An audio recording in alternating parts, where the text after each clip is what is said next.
Hello dear students, once again welcome back to our channel Gyan lab. तो आज हम आपके लिए लेकर आए हैं आपका नेक्स्ट इंटरव्यू सेशन। आज के सेशन में हम आयुष से बात करेंगे। आयुष अपने कोर्स के बारे में, अपने डिग्री के बारे में, अपने सीईटी की जर्नी के बारे में, अपना जो वह जहां से अपना एजुकेशन परस्यू कर रहे हैं उस पर्टिकुलर फील्ड के बारे में सब आपके साथ शेयर करेंगे, जितना उनसे पॉसिबल होगा उतना। सो वीडियो को एंड तक देखना। मैं आपकी ज्यादा से ज्यादा क्वेरीज सॉल्व करने की कोशिश करूंगी, जो मैंने कमेंट्स पढ़े हैं उस हिसाब से। ठीक है।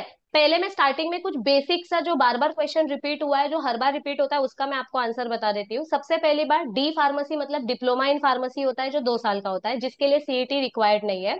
बी फार्मेसी मतलब बैचलर ऑफ फार्मेसी, जो 4 साल का होता है। ठीक है, जिसके लिए सीईटी इंपॉर्टेंट है। पीसीएम वाले बच्चे भी दे सकते हैं, पीसीबी वाले बच्चों को भी एडमिशन मिलता है। और pharma D is doctorate of pharmacy, जो 6 साल का होता है, जिसमें आपको नाम के आगे डॉक्टर की डिग्री लगती है, but you are a pharmacist. आप आगे जाके मतलब रिसर्च आर एंड डी में भी काम कर सकते हो, इंडस्ट्री में भी काम कर सकते हो, हॉस्पिटल्स में भी काम कर सकते हो। सो ये 3 अलग अलग फार्मेसी होती है। लेकिन इसके बारे में और ज्यादा डिटेल डिस्कशन करने के लिए मैं आयुष का वेलकम करती हूँ। थँक्यू सो मच आयुष, थोडा टाइम काढून आणि जरा इंटरेस्ट देऊन तू आलास आणि बाकीच्या मुलांना हेल्प करण्यासाठी, म्हणजे you took your step forward, so thank you so much. सबसे पहले हम्म. डायरेक्ट टॉपिक वर येते मी। इंट्रोड्यूस युअर सेल्फ, म्हणजे सध्या तू कोणत्या कॉलेजमध्ये आहेस, तुझी डिग्री कोणती आहे, आणि तुझे म्हणजे 12वीत मार्क किती होते आणि सीईटी मध्ये किती पर्सेंटाईल होते. चालेल. Hello everyone. My name is Ayush Marathe. I am currently doing my BTech in agricultural biotechnology at Nashik Kekewa College. In CET, which was held at last year, I secured 98.99 percentile, and in boards exam, I secured 81.5 percentage. Very nice, very nice. So Ayush is pursuing BTech agriculture biotechnology. ठीक है। Yes. बहुत सारे students का demand था, ma'am agriculture वाले student का interview लाओ, agriculture वाले स्टूडेंट का इंटरव्यू लाओ। अच्छा, तो आयुष, माझा पहिला प्रश्न, सबसे पहले तो कॉन्ग्रेचुलेशन, आपने इतने अच्छे मार्क्स स्कोर किए सीईटी मध्ये। Thank you. 98, 98 ना? 98.99. Yes, Yes. म्हणजे 99 पर्सेंटाईल आणि ट्वेल्थ मध्ये 85। It's really great, it's really great. So अभिनंदन, खूप खूप अभिनंदन from all my students. Thank you. Okay. हा, तर बीटेक बायोटेक्नॉलॉजी इन एग्रीकल्चर, म्हणजे बीटेक एग्रीकल्चर बायोटेक्नॉलॉजी और बीएससी एग्रीकल्चर, दोन्ही मध्ये डिफरन्स काय आहे, म्हणजे बीटेक एग्रीकल्चर आणि BSc agriculture, what is the difference in both and what is the eligibility for both. Eligibility means BTech मध्ये ना टेक्निकल जास्त असतं. आणि म्हणजे रिसर्च ओरिएंटेड जर आपल्याला जायचं असेल तर बीएससी मुलं फोकस करतात, एमपीएससी युपीएससी साठी जरी असलं तरी. किंवा जर आपल्याला ऍग्रिकल्चर शिकायचं असेल, म्हणजे शेतीशी रिलेटेड कामं, किंवा कमी रिसोर्सफुली यूज करता आपण ऍग्रिकल्चर कसं इम्प्लिमेंट केलं पाहिजे. आणि ऍग्रिकल्चरल इंजिनिअरिंग मध्ये त्याच्यासाठी एक मिनिट, एक मिनिट। मेकॅनिक्स. हे जे तू आता बोललास, हे बीएससी एग्रीकल्चर साठी आहे, म्हणजे जे युपीएससी हो, एमपीएससी साठी प्रिपेअर करतात, ज्यांना शेती कशी करायची ते शिकायचं असतं, ज्यांना बेसिक फार्मिंग मध्ये इम्प्रुव्हमेंट कशी करायची, फर्टिलायझर कोणते चांगले असतील, ज्यांची बरोबर. खूप फार्म बरोबर. असते, हे सगळं बीएससी एग्रीकल्चर असतं। हम्म. आणि तू करतोय बीटेक एग्रीकल्चर बायोटेक्नॉलॉजी, म्हणजे दिस इज अन इंजिनिअरिंग डिग्री। हा. हा, त्यात काय असतं? त्यात प्लांट्स जेनेटिक मॉडिफिकेशन किंवा त्यांचं tissue culture through multiple DNA copies बनवायच्या. ते जे की क्लोन्स असतील बेसिकली. म्हणजे स्टार्टिंग पासून सीड्स जर्मिनेट करायची गरज नाही पडणार फार्मर्सला. डायरेक्ट प्लांटलेट्स ते इम्पोर्ट करू शकतात असे म्हणजे जे आपण हायब्रिड सीड. हा, म्हणजे जे आपण बायोटेक्नॉलॉजी मध्ये चॅप्टर मध्ये शिकलो होतो 12वीत, आणि बरोबर. एनहान्समेंट चॅप्टर मध्ये 11व्या चॅप्टर आणि हा. 12वा चॅप्टर। बरोबर. एक्झॅक्टली। सो किती वर्षाचं असतं बीएससी एग्रीकल्चर, किती वर्षाचा कोर्स आहे, आणि बीटेक एग्रीकल्चर किती वर्षाचा कोर्स आहे? दोन्ही 4 वर्षाचेच आहेत. 4 वर्षाचे आहेत. ओके। म्हणजे लास्ट कुठे इयर कुठे, इंटर्नशिप असते. अच्छा, लास्ट इयर इंटर्नशिप असतो, कारण कुठे कुठे गुगल वरती बीएससी एग्रीकल्चर 4 वर्षाचा दाखवतंय, कुठे कुठे 3 वर्षाचा दाखवतंय, पण दोन्ही चार हम्म. वर्षाचा आहे, बरोबर? हो. हो. ओके। लास्ट इयर इंटर्नशिप दोन्ही मध्ये कंपल्सरी असते। हो. ही इंटर्नशिप कॉलेजवाले प्रोव्हाइड करतात की तुम्हाला शोधावी लागते? मोस्टली कॉलेजेस देतात, पण जर आपल्याला चांगलं जर मिळालं बाहेरून? तर बेस्ट. हा, बेसिकली कॉलेज देतीलच, पण आपल्याला सेल्फ आपण जर शोधले तर अजून बेस्ट, चांगले तर रिझ्यूम चांगलं बनतं, असं काही नाही. हा हा, म्हणजे चांगल्या इंडस्ट्रीमधून जर तू मॉलिक्युलर बायोलॉजीचे प्रिन्सिपल हा. चांगल्या प्रमाणे हायब्रिड केलंस, कोणता एखादा नवीन सीड बनवली किंवा पीसीआर जिथे जास्त हम्म. चांगला सेटअप असेल तिथे जाऊन जर तू रिसर्च केलीस तर ऑब्व्हियसली तुझा बायोडेटा जास्त स्ट्रॉंग होणार. हो. ओके. दोन्हीसाठी क्रायटेरिया काय? अच्छा, बीएससी एग्रीकल्चरचं सोडून दे, ते मी जेव्हा बीएससी एग्रीकल्चर वाल्या स्टुडंटचा इंटरव्ह्यू घेईन तेव्हा मी त्याला विचारेन. आता तुला चालेल तुझ्या चालेल. फील्डचं विचारते, ठीक आहे? चालेल. बीटेक एग्रीकल्चर बायोटेक्नॉलॉजी, तुझ्या फील्डसाठी हम्म. एलिजिबिलिटी काय आहे? 12th आणि सीईटी. ऍक्च्युली मी पीसीबीचा करतो बेस, पूर्ण बोर्ड्स आणि सीईटी. तर मला बीटेक बायोटेक्नॉलॉजी करायचं म्हटलं की मग मॅथ्स लागत होतं. मी खूप तपास केला कॉलेजेसचा. अ, अ, आता एक लास्ट स्टुडंट होत्या ना, त्यांनी पण सांगितलं होतं की हो, त्यांचं बघते. Normal BTech biotech. हा हो. हा. तर मी ते बायोटेक करणार होतो. तर थोडं ऍग्रिकल्चर मध्ये जर बघितलं तर 9 कोर्सेस आहेत ऍग्रिकल्चर मध्ये.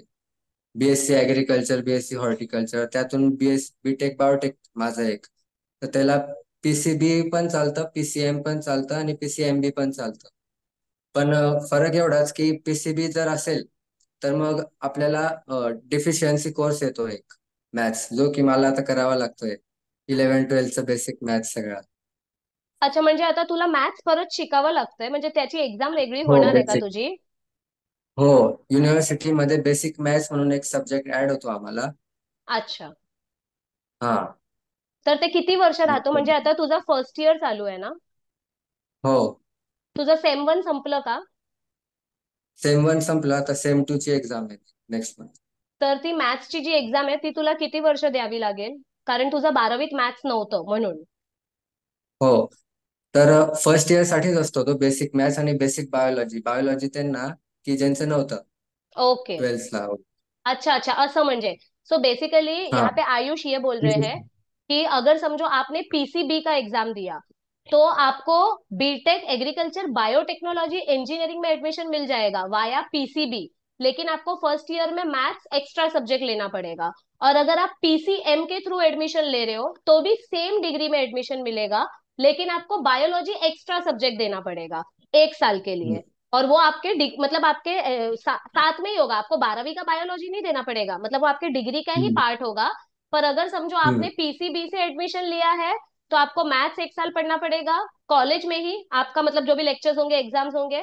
और अगर आपने पीसीएम से एडमिशन लिया है तो आपको बायो पढ़ना पड़ेगा, क्योंकि दोनों का एप्लीकेशन होता है इंजीनियरिंग में, बायोलॉजी भी और मैथ्स भी, क्योंकि it is biotechnology. Perfect, thank you. आपल्याला म्हणजे ह्या पर्टिक्युलर कोर्स बद्दल कसं कळालं? म्हणजे तू वेबसाईट चेक केलीस की जाऊन जाऊन कॉलेजमध्ये फिरलास? कारण खूप मुलं अशी आहेत ना त्यांना सगळं स्पून फिडिंग हवंय. आता तू कमेंट चेक केले असतील तर त्यांचं असं आहे, आम्हाला सगळं रेडीमेड द्या, कॉलेजचं कट ऑफ रेडीमेड द्या, कॉलेजची नावं रेडीमेड द्या, पेमेंट किती मिळते ते रेडीमेड द्या। तर तुझी जर्नी कशी होती? आपको इस कॉलेज के बारे में कैसे पता चला ते सांग, म्हणजे बाकीचे जे मुलं आहेत आता मग ते पण जरा त्या गाईडलाईन्स मध्ये विचार करायला स्टार्ट करतील. हाँ, जशी सीईटी एक्झाम संपेल ना मिस, तसं नंतर आधी सीईटी फोकस ठेवा तुमचा. जास्त रिसर्च म्हणजे आता टाइम नाही रिसर्चचा कॉलेजेससाठी. ते एक्झाम जेव्हा होईल तेव्हा रिझल्ट येण्याच्या आधी जो टाइम असतो तो खूप टाइम असतो, तेव्हा आपण ते कामं करायची. आणि कॉलेजेस वर वगैरे इन्फॉर्मेशन मिळते खूप सारी, की बेस्ट कॉलेजेस, पॅकेजेस वगैरे. आणि गुगलवर पण आहेत. आणि सीईटीच्या वेबसाईट वरती ना कॉलेजेसचे लिस्ट येते, त्यांचे ग्रेड नुसार आणि युनिव्हर्सिटी नुसार. मग त्यानुसार आपण ते कॉलेजेसचे गुगल वरती नाव टाकून बघू शकतो कसं आहे. हाँ, तो बच्चों आप लोगों का एक बहुत क्वेश्चन था कि कॉलेज का कट ऑफ कैसे चेक करने का, कितना सीट कौन से कॉलेज में है, कौन सा कॉलेज में कौन सा कोर्स है। आपको कॉलेजेस के नाम ही नहीं मालूम, तो ये जो आपका बार बार ये जो क्वेश्चन रिपीट हो रहा था, डिस्क्रिप्शन चेक करो, डिस्क्रिप्शन में मैंने एक वीडियो डाला है, how to check college cut off, marks, fees etcetera etcetera. तो उसमें आपको लास्ट ईयर का गाइडलाइंस बताया है कि कैसे कॉलेज का कट ऑफ आता है, कैसे लिस्ट निकलती है, कैसे नाम चेक कर सकते हो। और इस साल भी जैसे कि आयुष ने एकदम करेक्ट बोला कि अभी के लिए आपको सिर्फ एग्जाम पे फोकस करना है, क्योंकि मार्क्स आएगा तो कोई भी कॉलेज आपको दिल खोल के एडमिशन देगा।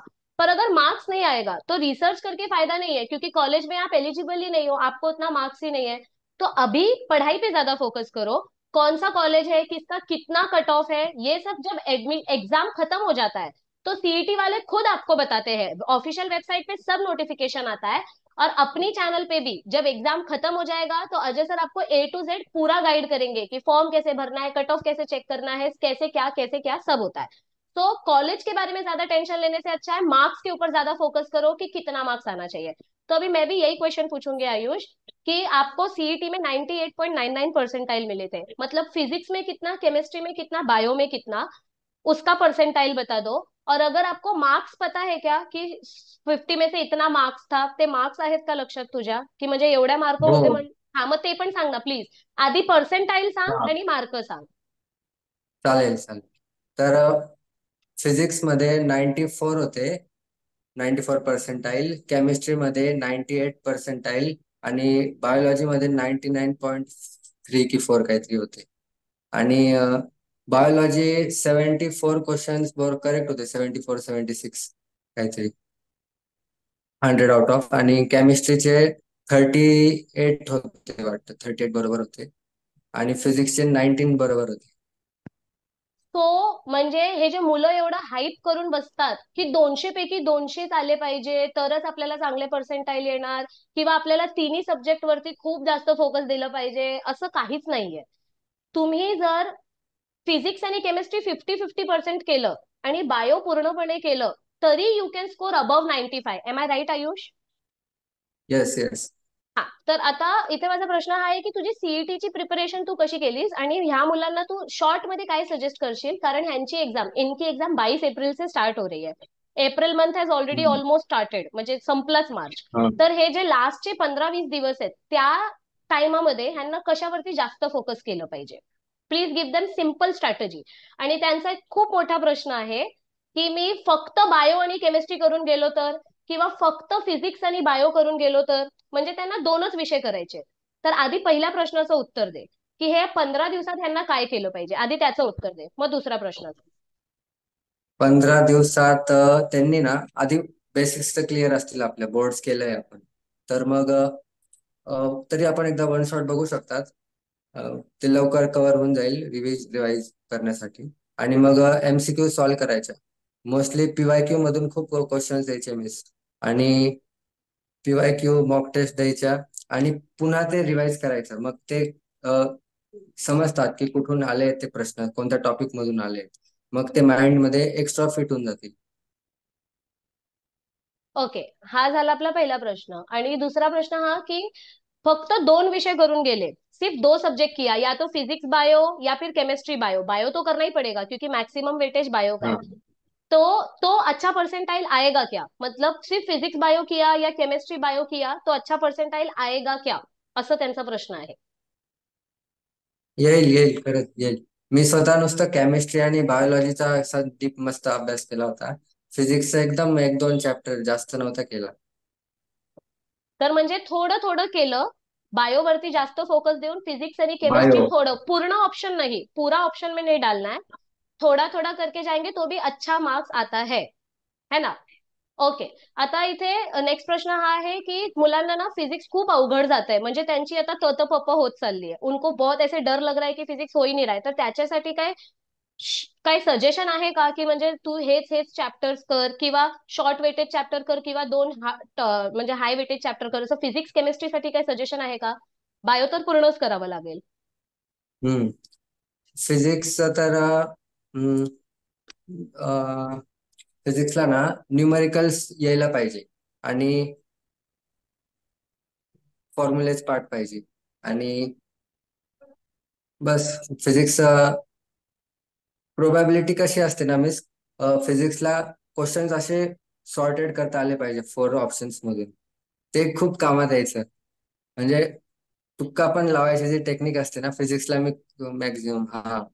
म्हणजे आता समज त्यांच्याकडे बेसिक्स क्लिअर करायचा वेळ नाहीये तर फिजिक्स साठी तू काय सजेस्ट करशील, की पीवायक्यू सॉल्व्ह करा?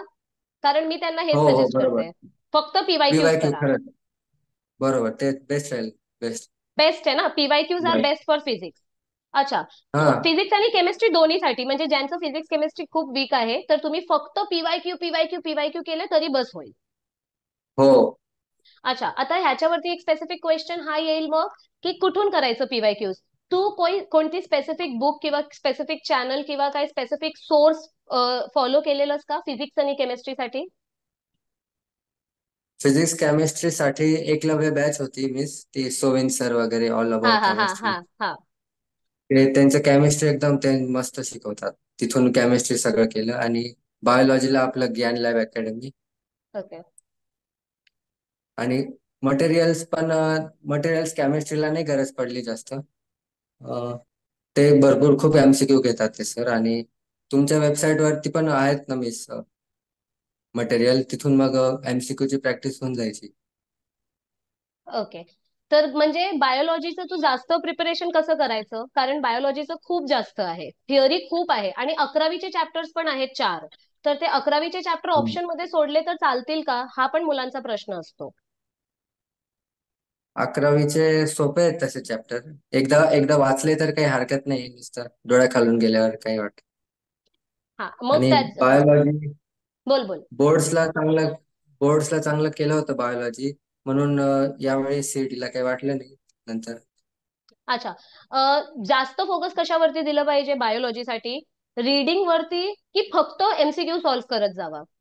म्हणजे मुलं एकतर बोथ. रीडिंग तरी करतात नाहीतर एमसीक्यू तरी करतात, ते दोन्ही करतच नाही.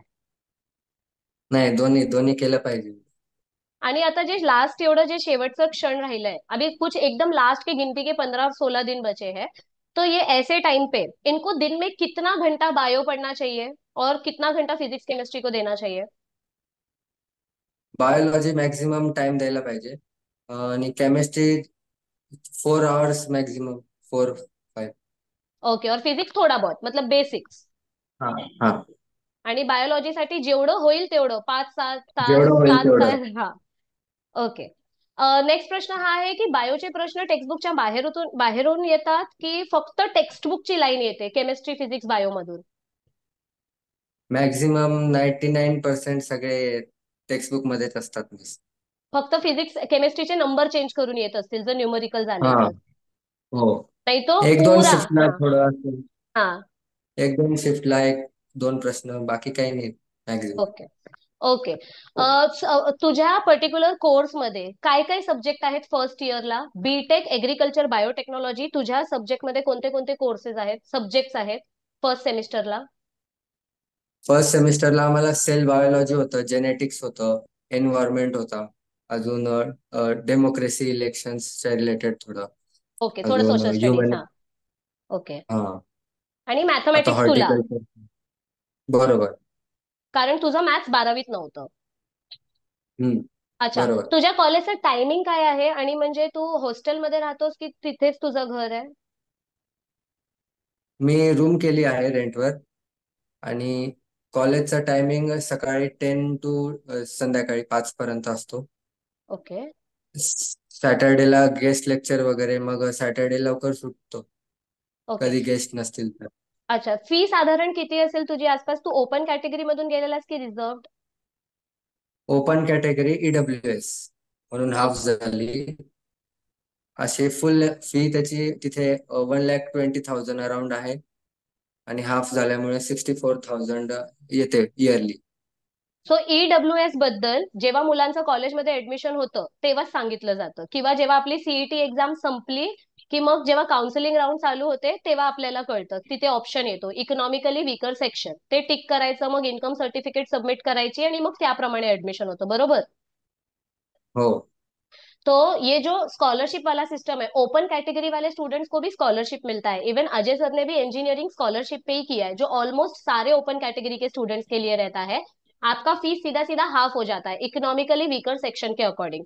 लेकिन ये प्रोसेस सीईटी एग्जाम के बाद चालू होता है। तो जब सीईटी एग्जाम खत्म हो जाएगा उसके बाद जब काउंसलिंग की वीडियोस अजय सर डालेंगे तब आपको पता चलेगा कि इकोनॉमिकली वीकर सेक्शन के लिए कैसे अप्लाई करना है, ठीक है? तो वो फैसिलिटी भी होती है कि आपका पैसा बच सकता है। अच्छा, मुलं असे म्हणजे विचारतात की प्लेसमेंट्स वगैरे आहे का कॉलेजमधून? प्लेसमेंट्स आहेत मिस. आणि आमच्या कॉलेजमधून आता रिसेंटली ना 17 मुलं आहेत जे आता झाले होते प्लेस्ड. एक ब्रो म्हणून आहे, रिलेशनशिप ऑफिसर काहीतरी, ब्रांच रिलेशनशिप ऑफिसर म्हणून. आणि होतात प्लेसमेंट्स आहेत. अच्छा, स्टार्टिंग सॅलरी साधारण किती असते म्हणजे प्लेसमेंट जी कॉलेजमधून मिळते त्यात? स्टार्टिंगला जास्त नाही, पण around 1 lakh, one 1,50,000 around yearly. Yearly ना, म्हणजे 15,000 एक हा. मंथली पेमेंट आपण consider, because we are very हो फ्रेशर. हो. म्हणजे जस्ट व्हेरी तुम्ही फ्रेश. डिग्री मधून निघालाय तर ते ट्रेनिंग साठी ऍक्च्युली तुम्हाला पे करतायत, ते पण मोठी गोष्ट आहे. हो आणि जसं जसं एक्सपिरियन्स वाढतो तसं तसं पेमेंट वाढत जाते. हो आता ही डिग्री केल्यानंतर what are your future plans? म्हणजे आता तर तुझं फर्स्ट इयर आहे, अजून तुला एक्सप्लोर करायचं खूप बाकी आहे, खूप बाकी आहे. ठीक आहे, कारण मला हो माहिती आहे हो. ते तू जसं जसं एक्सप्लोर करशील तुला खूप ऑप्शन येईल. तरी म्हणजे काहीतरी एक दोन सिनियर्सला बोलून, म्हणजे त्यांच्याशी बोलून विचारून तुझ्या डोक्यात काय काय तरी सॉर्ट केलं असशील तू, की मी मे बी हे पण करू शकतो, हे पण करू शकतो. तर फ्युचर ऑप्शन्स काय काय आहेत हायर एज्युकेशन साठी? एमटेक करू शकतो किंवा फॉरेनला MS करू शकतो, MBA करू शकतो. अजून भरपूर ऑप्शन्स आहेत. UPSC MPSC पण आहेच डोर्स ओपन. ओके. आणि पण मी एमटेकचा विचार केलाय. एमटेक इन बायोकेमिस्ट्री किंवा फार्मास्युटिकल बायोटेक्नॉलॉजी असं. Okay.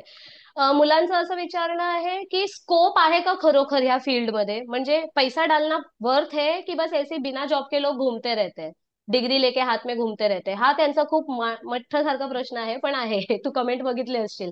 Is there really scope in this field? Scope आहे मिस, पण but for the right person. म्हणजे जे आहे ना, ज्याला खरंच इंटरेस्ट आहे बायोटेक्नॉलॉजी मध्ये, तो कुठून तरी काहीतरी करूनच देईल त्या फील्डमध्ये, आहे असं. तो पण जर असं हा बोल. नाहीतर नुसतं शिकत गेलो आपण, जर एक्सप्लोर नाही केलं जगात काय चालू आहे त्या फील्डशी रिलेटेड, तर मग अवघड होऊन जातं. म्हणजे scope is there in every field, but you have to be interested in that field and you have to look for your own interest. तुला स्वतःला ते इंटरेस्ट जनरेट करावं लागेल, तरच तुला ते स्कोप मिळेल, बरोबर? बरोबर. ओके. तर आता नेक्स्ट क्वेश्चन हा आहे की तू तुझ्या सीईटी साठी काय ऑफलाईन क्लासेस लावलेली की फक्त ज्ञान लॅबचे एमसीक्यूज फॉलो करून आणि बाकीचे केमिस्ट्री फिजिक्स साठी फॉलो करून तेवढंच ऑनलाईन मध्येच तुझं भरपूर झालं होतं? CET ऑनलाईनच केली मी, सगळे सगळे युट्यूब वरती फुल. फुल म्हणजे फ्री मटेरियल कलेक्ट करून? फुल फ्री मटेरियल. फुल फ्री मध्ये 98% आलेत, 99% आलेत actually, which is very good achievement. आणि मला माहिती आहे ऑनलाईन करून पण होऊ शकतं. तर म्हणजे आता मुलांना तू असं काय बोलू इच्छितो की इस चीज के ऊपर ज्यादा फोकस करो? कारण आता तू जर आपली चॅनल बघितलं असतील तर we are again providing new fresh PYQs. जर तू चॅनल गो थ्रू केलं हम्म. असेल तर तुमच्या वेळी पण जसं हो पीवायक्यूज प्रोव्हाइड केलेले तसं. आणि ह्यांना तर ऍप बरोबर. आहे आपलं, त्या ऍप मध्ये सायंटिस्टची पीडीएफची लिस्ट, तुम्हाला पीडीएफची लिस्ट प्रोव्हाइड केली नव्हती, ह्यांना सगळं पीडीएफ, सगळं सगळं प्रोव्हाइडेड आहे. तर what are your suggestions for this students कि इतना करो तो तुम्हारा सीईटी में कंफर्म अच्छा आएगा ही आएगा? मॅक्झिमम युटिलाइज केलंच पाहिजे ना. मी आता दिलंय एवढं फ्री. माझं तर असंच म्हणणं आहे की आता आहे टाइम तुमच्याकडे भरपूर, अजून 1 महिना असेल तर 20 दिवस खूप होऊ आहेत शकतं अजून टाइम. अप्रॉक्सिमेटली, हा. खूप होऊ शकतं अजून, भरपूर टाइम आहे. होईल तेवढे MCQ सॉल्व्ह करा, काही नाही, होऊन जाईल. अच्छा, मॉक टेस्टचं किती इम्पॉर्टन्स आहे? मॉक टेस्टने हेल्प होते का? मॉक टेस्ट ना, लास्ट लास्ट 10 डेज मध्ये तुम्ही करत करा, खूप मॉक टेस्ट द्या. पण आता MCQ मॅक्झिमम सॉल्व्ह करा. मॉक टायमिंग लावून वगैरे ती अजून काही टाइम नाहीये. लास्टच्या 10 डेजला तुम्ही टायमिंग लावून करू शकता. सारखं सारखं सारखं सारखं same same mock test repeat करायचे? चालेल चालेल. ओके. लास्टला हे विचारते मी, थांब इथे यांचे क्वेश्चन्स वगैरे बघून घेते. मोटिवेटेड कसं राहायचं? आता हे खूप असे स्ट्रेस मध्ये झालेत, how to stay motivated? Please give some tips, मी देऊन थकली आहे. मोटिवेशन, मी रात्री अभ्यास करायचो मिस खरं तर. मला सकाळी बिलकुल उठणं होत नाही, आणि रात्री चांगला अभ्यास व्हायचा मला. तर मोटिवेशन गाणे ऐकायचे, music is very good therapy. आणि अ, तुम्ही पाहिजे तर प्राणायाम करू शकता, तर ऑक्सिजन लेवल जी आहे बॉडीची खूप मेंटेन राहील, आणि मोटिवेटेड राहील माइंड. आणि अभ्यास करायचा. करिअर बद्दल विचार करा म्हणजे मोटिवेशन आपोआप मिळतं. ओके. सो जेवढे एक्झॅक्टली. हा म्हणजे जेवढे होते क्वेश्चन्स तेवढे मी ऑलमोस्ट विचारून झाले. काय स्पेसिफिक डाएट वगैरे अशी फॉलो करायची गरज आहे का, की म्हणजे हे कमी खावा तर झोप कमी येणार तर अभ्यासात जास्त लक्ष जाईल, की सगळं खा सगळं करा झोपा पण अभ्यासात लक्ष द्या? What are your suggestion? सगळं खा, आणि रात्रीचं थोडं कमी जेवण करायचं बस. आणि खायचं प्यायचं सगळं खायचं. बाहेरचं थोडं कमी करायचं. खाल्लं तरी मग जे हॉस्टेलला असतील मुलं, थोडं इडली सांबार वगैरे असं हेल्दी फूड प्रिफर केलं पाहिजे. जास्त ऑइली फ्राईड नको. ओके. सो माझे जेवढे प्रश्न होते ते ऑलमोस्ट झाले सगळे विचारून. If you have any specific message for the students, कारण ते खूप पॅनिक करतायत ऍडमिशनच्या नंतरच्या प्रोसेस बद्दल, ते खूप पॅनिक करतायत, ते सध्याच्या सीईटीचा जास्त विचार करत नाहीये, तर त्यांच्यासाठी तुला काय मेसेज द्यायचं असेल तर यू कॅन गिव्ह. आणि एक त्यांना सेफ स्कोर पण सांग, की एवढे मार्क आणा म्हणजे तुम्ही सेफ आहात, तुमचं ऍडमिशन कन्फर्म आहे इंजिनिअरिंग किंवा फार्मसीमध्ये. त्यांचं सेफ स्कोर एक सांगून ठेव. सेफ स्कोअर मीन्स ऍग्रिकल्चर मध्ये कसं आहे ना, की आपण 20 मार्क्स ऍड करू शकतो. आपल्या 7-12 किंवा डिसेबिलिटी किंवा एक्समॅन असेल सर्व्हिसमॅन, तर असे 20 मार्क्स ऍड होतात. म्हणजे 60 पर्सेंटाईल असतील तर ते 80 होऊ शकतात आपण मॅक्झिमम. पण समज ते नसेल, एक कॉमन स्टुडंटचा विचार कर.